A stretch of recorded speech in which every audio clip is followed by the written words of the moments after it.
على الأديان صلى الله عليه وعلى آله وصحابه الكرام ما دام الشمس والقمر بجريان فقد قال الله تعالى في كلامه المجيد وبرهانه التوحيد أعوذ بالله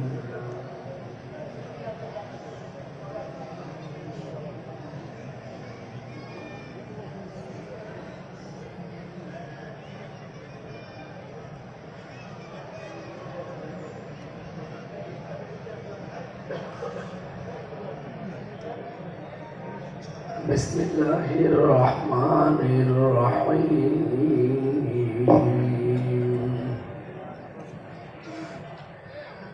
ويل لكل همزة لمزة الذي جمع ماله وعدده يحسب أن ماله أخلدا صدقت يا ربنا وقال تعالى في شأن رسوله وما زادهم إلا إيمانا وتسليما اللهم صل على سيدنا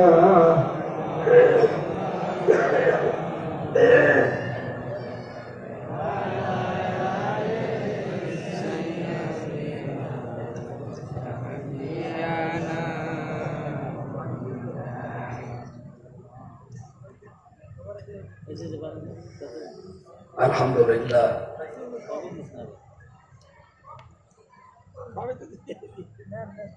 এখানে বসিয়ে দেন তো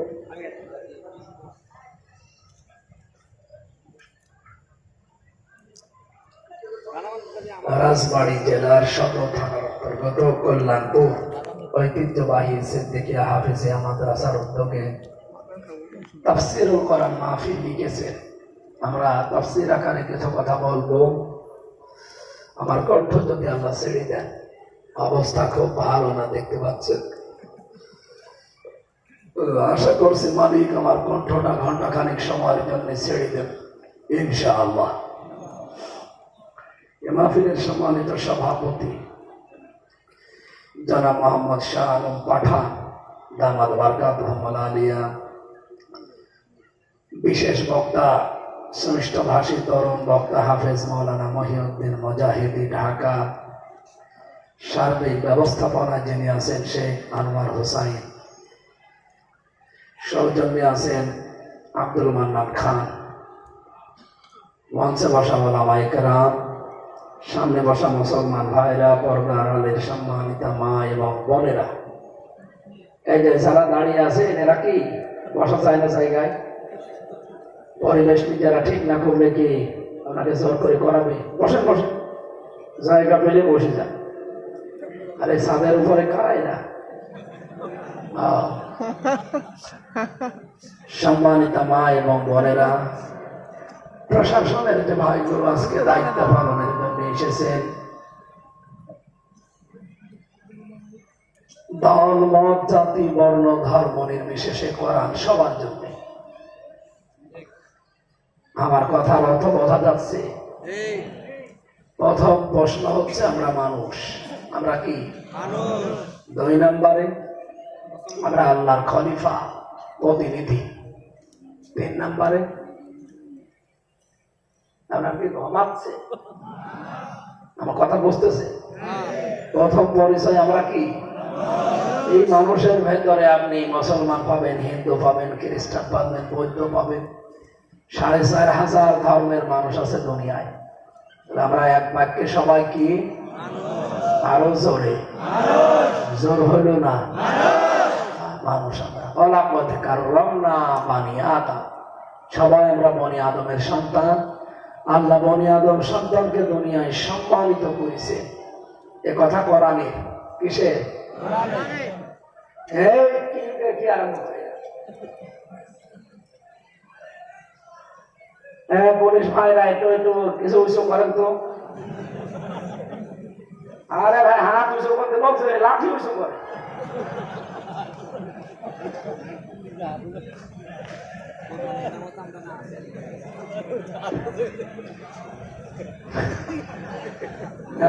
কথা বলেন তাহলে। আমার অবস্থা ভালো না, আমি জোর করলে কণ্ঠ ভালো থাকলে তো বসে ফেলতো। সাদা বসাতে চেয়ে যদি গলা ভেঙে যায় আর মাহফিল শেষে মাঠে মারা যাবে। নিজেদের দায়িত্ব নিয়ে বসে পড়ে। আমি কিন্তু সরাসরি এসে স্টেজে উঠেছি, এখনো কিছুই করিনি। কণ্ঠ এটা আল্লাহর দান। আশা করছি আল্লাহ ছেড়ে দেবে। এতগুলো বান্দা বান্দি আল্লাহ মাহরুম করবে? কণ্ঠ যেন ছেড়ে দেয়। আর যদি ওনার ইচ্ছা থাকে যে না দরকার নেই, তাহলে আমরা যেভাবে আছে আলহামদুলিল্লাহ আলা কুল্লি হাল, সর্ব অবস্থার প্রশংসা কার? আমরা সবসময় খুশি।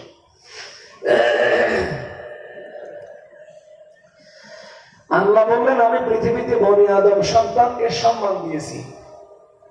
সেই সম্মানিত মানুষের সাথে এই 54 বছরে, বিশেষ করে 15.5 বছর সবচাইতে বেশি সিনেমিনি খেলা হয়েছে তাদের সম্মান নিয়ে।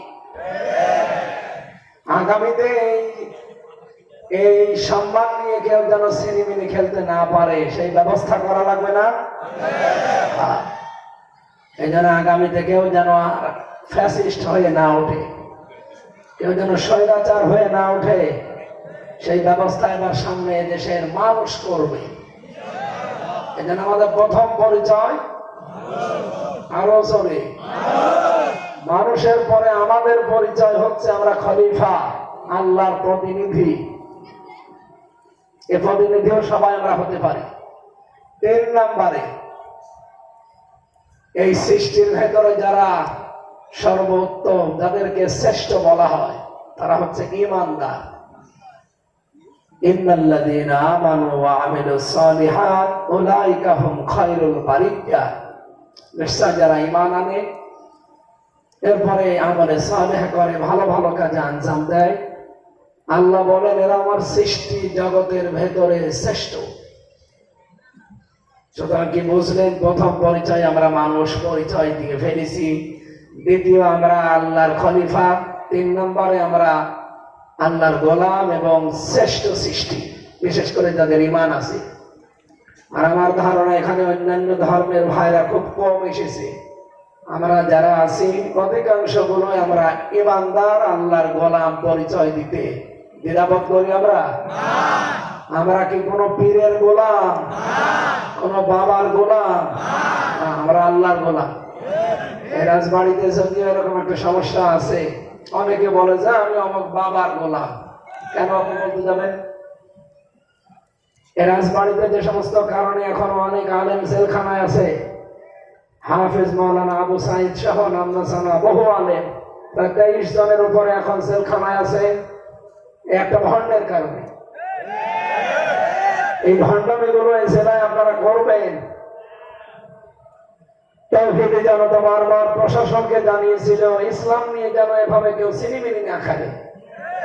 আপনি হয় ইসলাম মানেন না ইসলামের বাইরে চলে যান, আপনার কোনো দরকার নেই। ইসলামে পৃথিবীতে বিজয় হবে, হয় আপনাকে নিয়ে হবে না আপনাকে মারতে হবে। আপনি মারা গেছেন সলিমুদ্দিন, আপনার কবর খাবার আদলে বানানো লাগবে, মানে আপনি কি? আপনি কি রাসূলুল্লাহর চাইতেও বড় বুজুর্গ হয়ে পড়েছেন? হযরত ওসমানের চাইতে বড় বুজুর্গ আপনি? জান্নাতুল বাকিতে আপনি যান, মসজিদে নববীর পাশে কবরস্থান, 10,000 সাহাবী শুয়ে আছে। আমি নিজে কয়েকবার গেলাম, একটা মানুষকেও বোঝা যায় না যে এটা কবর কিনা, এটা পাথর দেওয়া আছে। হযরত ওসমানের মতো জান্নাতের সার্টিফিকেট প্রাপ্ত মানুষ, উনি পড়ে আছে, মনে হচ্ছে পাথর দেওয়া। আর সলিমুদ্দিন মরে যাবে, 3 তলা কবর বানাবে আমার কাবার আদলে। এই ভণ্ডামি রাজবাড়ী জেলায় আর চলবে না ইনশাআল্লাহ।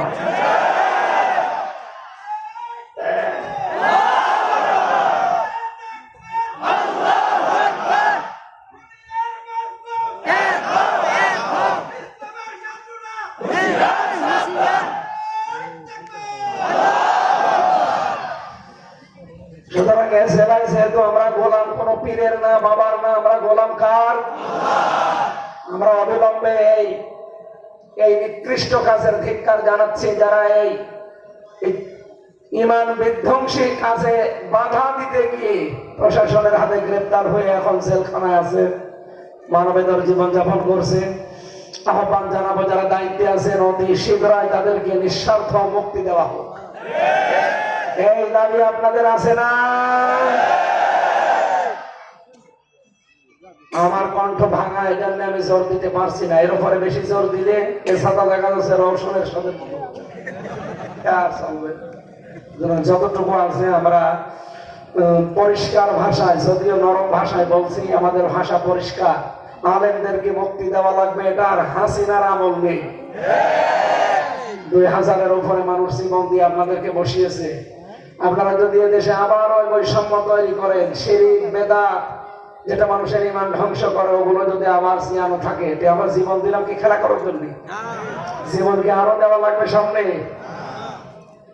যদিও গোপন ষড়যন্ত্র চলছে আজ 2 দিন, একটা আপনারা জানেন কিনা জানি না, এই 2 দিন কিন্তু একটা গোপন ষড়যন্ত্র চলছে। অনেকে আবার সেই হাসিনা মার্কা ইলেকশন না, অনেকে সিলেকশন করার চেষ্টায় আছে, যে শুধু ঘোষণা দিয়ে দেবেন 153 জন। সে জামানা গুজার গিয়া, সে সময় এখন আর নেই। কথা বলেন, এই দেশে এখন কেউ দায়িত্ব নিতে হলে তাকে সিলেকশন না, ইলেকশন করে আসা লাগবে। আল্লাহ বলেন হুয়া জিতাবাকুম, তিনি তোমাদেরকে নির্বাচিত করেন। নির্বাচিত করা হয় যে পদ্ধতি, তার নাম নির্বাচন। সে নির্বাচনই যদি না হয়, নির্বাচিত প্রতিনিধি যদি না আসে, শুধু সিলেকশন আসে, তারা আবার ফ্যাসিস্ট হয়ে উঠবে। যেমন উঠেছিল হাসিনা এবং তার দোসররা। তারা যে ফ্যাসিস্ট ছিল শুধু বাংলাদেশ না, তাম দুনিয়া এখন জানে। আজকে একটা অডিও রেকর্ড আদালতে ফাঁস করা হয়েছে। কি কথা বলেন না কেন? অডিও রেকর্ড অলরেডি ফাঁস করা হয়েছে আন্তর্জাতিক ভাবে, এটা স্বীকৃত যে বিমান থেকে, হেলিকপ্টার থেকে গুলি করার নির্দেশ দিয়েছে সরাসরি হাসিনা। এবং তার পাশে দেখলাম আমাদের কুষ্টিয়ার নুনু, ইনু ইনু ওর একটু নাম আমি ইনু বলতে চাই না, নুনু, এই নুনু দেখলাম ও বলছে ঠিক আছে চালান, তার মানে ও এর সাথে জড়িত। আমরা চাই মানুষ হত্যাকারীর সাথে যারাই জড়িত তাদের আদালতে বিচার হওয়ার পরে নির্বাচন দেওয়া লাগবে। নয়তো আবার যারা ভাবে দেবেন, এরা আবার সেই আবার পাথর দিয়ে মানুষ হত্যা করছে না অনেকে, এটাকে হতে দেবেন? আপনারা রাজবাড়িতে যে লোকটার লাশ এই কাবার আদলে খবর দেওয়া ছিল, তুলে অনেকে পুড়িয়ে দিয়েছে, কারা দিয়েছে আমরা জানি না, এইটা ঠিক হয়নি। মুসলমান দাবি করলে তাকে পোড়ানো ঠিক না, কিন্তু সে যা কথাবার্তা বলেছে এটা মুসলমানের মল থাকে না, অলরেডি কাফের মুরতাদ মুশরিক হয়ে গেছে। যা যা করেছে ও মুসলমান থাকার কথা না। আলেমরা তো এমনি প্রতিবাদ করেনি। সুতরাং এই পোড়ানোর সাথে যদি কেউ জড়িত থাকে, এই নিকৃষ্ট কাজের জন্য তারা শাস্তির আওতায় আনবে। কিন্তু যারা বিনা অপরাধে, আবু সাইদের মতো মানুষরা জেলে আছে, আমরা চাই তাদেরকে অন্তত নিঃশর্ত মুক্তি দিয়ে পরিবারের কাছে ফেরত দেওয়া হোক। একেবারে নিরীহ একটা ছেলে, রাজবাড়ির গোয়ালন্দ এলাকায় বাড়ি। আমি আসলে মাঝে মাঝে দেখা হয়, হাফেজ মাওলানা আবু সাইদ, কোরআনের হাফেজকে এইভাবে কষ্ট দিলে, হাসিনা আলেমদের কষ্ট দিয়ে কি করেছে আপনি দেখতে পাচ্ছেন না? তো কিন্তু আলেমদের বরদোয়ায় চলে পড়ে মরিছে। এখন যারা আছেন আপনারাও কিন্তু এভাবে আলেমদের কষ্ট দিলে ওর মতো শেষে দেশ ছেড়ে পালাতেও পারবেন না। অন্য স্বামী ছিল, পালিয়েছে। আপনার কি আছে? আপনার স্বামী আছে? আল্লাহ আমাদেরকে শিরক এবং বেদাত থেকে মুক্ত একটা রাজবাড়ি দান করেন। আপনার বেশি আমল করার দরকার নেই ভাই, আপনি অল্প আমল করেন। আখলিস দীনাকা ইয়াকফিকাল আমালুল কলিল। তোমার ঈমানটাকে খাঁটি করো, নির্ভেজাল করো, কোন ঝামেলার ভেতরে শিরক বেদাত কুফর জুলুম এর ভেতরে মিশ্রণ করো না নিজের আমলকে, ঈমানকে। অল্প কিছু করো, এইটাই নাজাত পাওয়ার জন্য যথেষ্ট হয়ে যাবে। এই জন্য গাড়ি গাড়ি ইবাদত করা লাগবে না, আপনি অল্প করে, কিন্তু এটা হওয়া লাগবে নির্ভেজাল এবং খাঁটি। কথা বলেন না কেন? দুধের ভেতরে পানি দিয়েছেন অর্ধেক, দিয়ে 10 মণ বানিয়েছেন, মানে দিকে 1 পোয়া দুধ আছে একেবারে নির্ভেজাল। শরীরের জন্য সবচাইতে উপকারী কোনটা বলেন তো? 1 পোয়া। আমরা রাজবাড়িকে 1 পোয়া বানাতে চাই এবং খাঁটি 1 পোয়া। কথা বলেন না কেন? হাজার হাজার মানুষের দাবিদার, অথচ প্রকাশ্য শিরিক চলবে, বাবার নাম নিয়ে বেদাত চলবে, কুফরি করবে, আর আপনারা বসে বসে বলবেন যে যে যা করছে করুক গা, লা ইলাহা ইল্লাল্লাহ, কাউকে কিছু বলবো না। আমরা কিয়ামত পর্যন্ত লা ইলাহা ইল্লাল্লাহ কবুল হবে। এখানে শিরিক আর বেদাত মুক্ত একটা রাজবাড়িতে আমরা বসবাস করতে চাই। এই নিয়ত নিয়ে যারা বসে আছে, আমরা এরকম কিছু কথা শোনাবো। আমার আজকের আলোচনার বিষয়, আল্লাহ তাআলা কাদেরকে এই পৃথিবীতে হুমকি এবং ধমকি দিয়েছে। আপনি টের পাচ্ছেন কি বললাম? আল্লাহ নিজে হুমকি দিয়েছে, ধমকি দিয়েছে। আর আল্লাহর ধমকের হুমকির ভয় করে কারা? ফাযাক্কির বিল কুরআন মা ইয়াখাফু ওয়াঈদ। হে নবী, কোরআন দিয়ে উপদেশ দেবেন, আল্লাহর ধমকের ভয় যার ভেতরে আছে, এই লোকটা সেই হোক, তার কাজ হবে। সুতরাং আজকের আলোচনার বিষয় আপনি টের পাচ্ছেন, আল্লাহ কাদেরকে দুনিয়াতে হুমকি দিয়েছেন, ধমকি দিয়েছেন। আমরা যদি ওরকম কোন চরিত্রে থাকি, আজকে আলোচনার পরে নিজেকে পাল্টিয়ে ফেলবো ইনশাআল্লাহ। সবাইকে নিয়ে আল্লাহর দরবারে শুকরিয়া জানাচ্ছি, কণ্ঠটা ভালো থাকতে থাকতে বলেন আলহামদুলিল্লাহ। কত আসতে না, আপনারা জোরে বলেন আলহামদুলিল্লাহ। দরুদ আর সালাম পড়ছে আমাদের নবী মুহাম্মদুর রাসূলুল্লাহ সাল্লাল্লাহু আলাইহি ওয়াসাল্লামের প্রতি। রবিউল আউয়াল মাস চলে গেল না? আজকে রবিউল সানি 3 তারিখ চলছে, কিন্তু জানিয়ে এসেছিল আমরা তো কিছু সেরকম নিতে পারিনি। আর রাজবাড়ির লোকেরা তো শুধু জিলাপি, খেজুরি আর বিরানি, এই নিয়েই শেষ করে দিয়েছে। আবার এরা শনিতে মাঝে মাঝে এই মাস আসলে ঈদে মিলাদুন নবী বানায়, এটা সুস্পষ্ট বেদাত।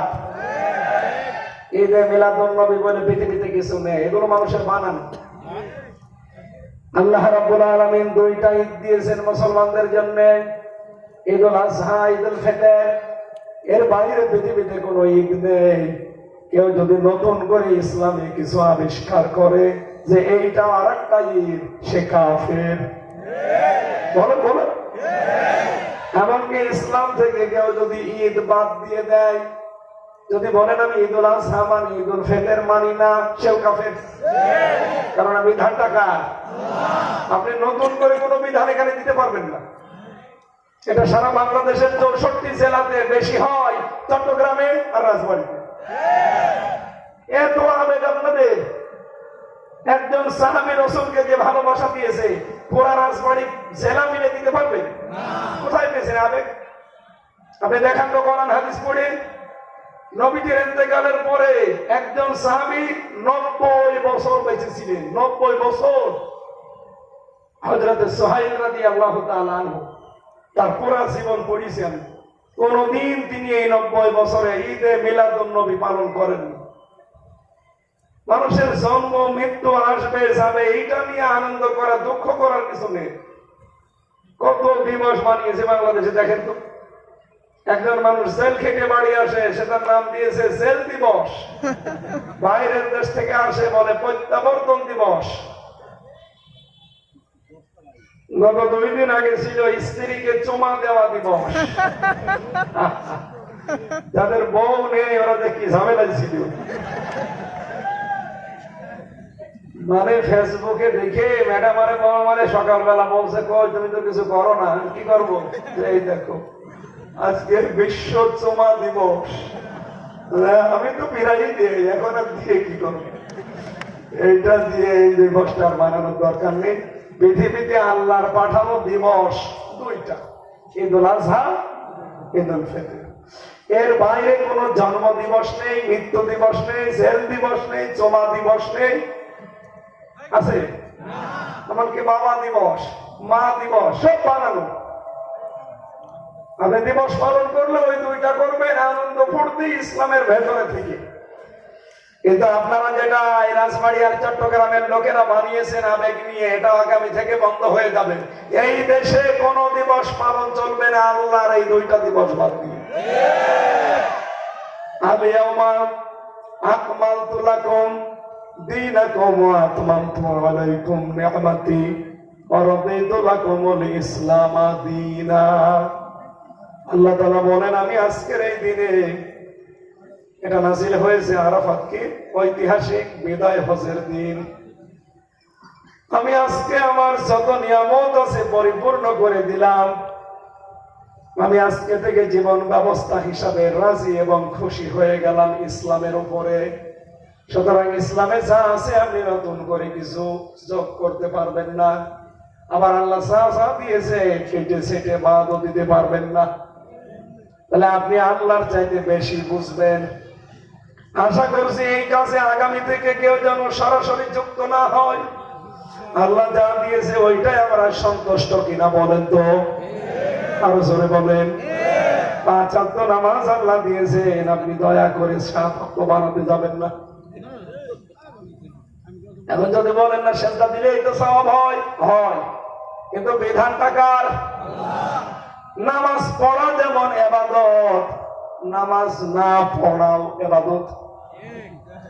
বেনামাজি যারা আছে তারা তো খুশি যে কাজ হচ্ছে, নামাজ তো পড়ি না। এটা যদি ইবাদত হয়ে থাকে তাহলে তো সাথে আমরা ভালো আছি। বলেন তো নামাজ পড়া ইবাদত, নামাজ না পড়া ইবাদত, এই কথার সাথে আপনারা একমত কিনা? বলেন বলেন। ইন্নাস সালাতা কানাত আলাল মুমিনিনা কিতাবাম মাওকুতা। অবশ্যই আমার মুমিন বান্দা বান্দীদের উপরে 5 ওয়াক্ত নামাজকে নির্ধারিত সময়ে লিখে সই স্বাক্ষর করে দলিল করে দিয়েছি। সুতরাং নামাজ যখন তখন পড়া ফরজ না, নামাজ নির্ধারিত সময়ে পড়া বলেন বলেন। সিস্টেম অপর পৃষ্ঠায় দেখুন, 3টা সময় নামাজ পড়া শুধু সওয়াব না, হারাম। যখন সূর্য ওঠে, যখন সূর্য মাথার উপরে থাকে, আর যখন সূর্য ডুবে যায়, এই 3টা সময় নামাজ না পড়াই ইবাদত। কথা বলেন এখানে।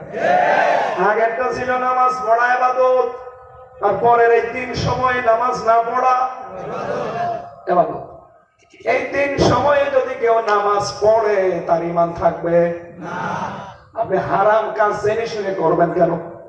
এমনিতেই কেউ যদি মদ খায় তার কবিরা গুনাহ হবে, কিন্তু জানা শোনার পরে কেউ যদি ডাক নিয়ে অহংকার করে বলে খাবো, তাতে তোর বাবার কি? ওর ঈমান শেষ।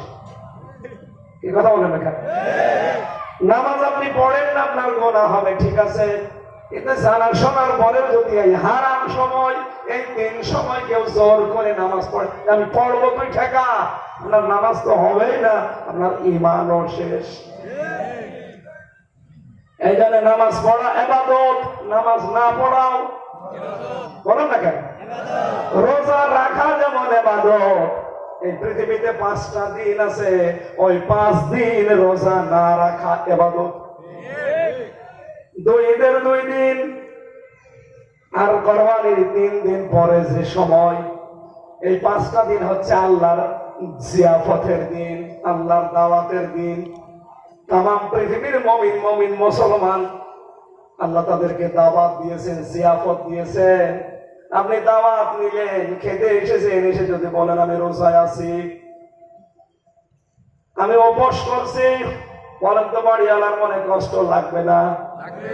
আল্লাহ বলেন আমি তাম পৃথিবীর মানুষ যারা মুসলমান, এই মুমিন বান্দাদের জন্য 365 দিনের 5টা দিন আমি দাওয়াত দিয়েছি, এদের জিয়াফত দিয়েছি। এরা যদি দাওয়াত খেতে এসে বলে না আমি রোজায় আছি, আমি খাবো না, আমি আল্লাহর ওই রকম কষ্ট লাগবে? তাহলে 360 দিন খাওয়া ইবাদত। 360 দিন আপনি রোজা রাখতে পারলেন, ইচ্ছা করলে পারেন, গোনা নেই, সওয়াব। কিন্তু ওই 5 দিন আপনি রোজা রাখতে পারবেন না। কথা বলেন ঠিক কিনা? এই পৃথিবীতে সবচেয়ে বেশি রোজা রেখেছিলেন সারা জীবনের ভেতরে হযরতে নূহ। কি বললাম? নূহ মানে রোজা রাখা, উনি রোজা রাখতেন বেশি, 365 দিনের ভেতরে সারা বছরই তিনি রোজা রাখতেন। আল্লাহ রাব্বুল আলামিন এখানে নামটাও দিয়েছেন নূহ। নূহ আলাইহিস সালামকে মানুষেরা জিজ্ঞাসা করেছিল, আপনার বিশাল জীবন, প্রায় 900 বছর হায়াত পেয়েছেন আপনি, 950 বছর, এই 950 বছরের ভেতরে আপনি অসুস্থ হননি? বলছে না, আমি 950 বছরের অধিকাংশ সময়টা আমি রোজা রেখে কাটিয়েছি, এই জন্য আল্লাহ আমাকে অসুস্থতা দেয়নি, আমি সুস্থ ছিলাম। তার মানে সুস্থ থাকতে হলে রোজা রাখা দরকার। আমরা অনেকে বলে, হুজুর আমার গ্যাস, এজন্য রাখতে পারি না, ওটা একটা নির্ভাদল শয়তান।